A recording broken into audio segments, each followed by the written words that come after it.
আসসালামু আলাইকুম। আমাদের তিস্তা পাড়ের মানুষের জন্য অত্যন্ত আনন্দের সংবাদ যে বিগত আমাদের বয়সে আমরা ব্রিজের কথা শুনি নাই। নদীর ওপরে যে ভাঙন শুরু হয়েছে তাতে এই নদীর কাজ করার কথা শুনি নাই। তো আমরা তিস্তা পাড়ের মানুষ একজন আমার সঙ্গে আছেন, ওনার মুখ থেকেই সব কিছু শুনবো। অবশ্যই ভিডিওটা শেষ পর্যন্ত দেখবেন। তো এইখানে ব্রিজের কথা শুনছিলাম আমরা, এখন শোনা যাইতেছে, আমরা দেখতেছি ওই যে মিশিং নামছে, হুম। কাজ হবে এখন ইনশাল্লাহ, দেখা যায় কাজ, ব্রিজের কাজ হবে ইনশাল্লাহ, দেখা যায় আর কি, আমাদের আমলে দেখতে পারবো আমরা।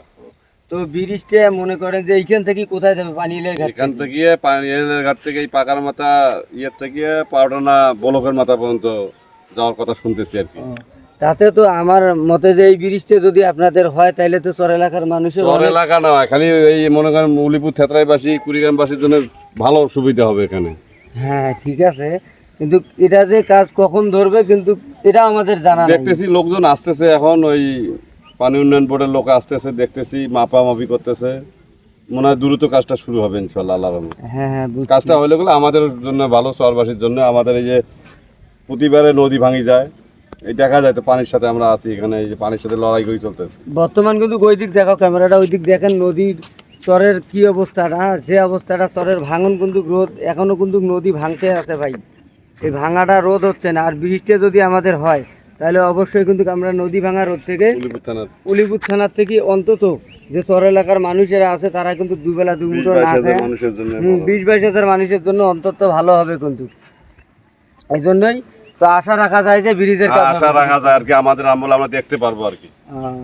তো সকলে ভিডিওটা বেশি বেশি করে শেয়ার করে দিবেন আর সকলকে দেখার সুযোগ করে দিবেন। তার কারণ তিস্তা পাড়ের মানুষের জন্য অত্যন্ত আনন্দের সংবাদ হচ্ছে এটা যে আমরা অতি শীঘ্রই নদীর কাজ সম্ভবত দেখতে পারবো। আর নদীর যে কোনো বিষয়ে আপডেট পেতে আমাদের সঙ্গে থাকবেন, আমাদের আইডিটাতে ফলো দিয়েও থাকবেন সকলে।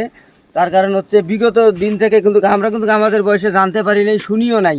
এখন কিন্তু দেখতেছি অনেক প্রকার অনেক জিনিস, এখানে বড় বড় ইঞ্জিনিয়াররা আসতেছে, পানি উন্নয়ন বোর্ডের লোকেরা আসতেছে।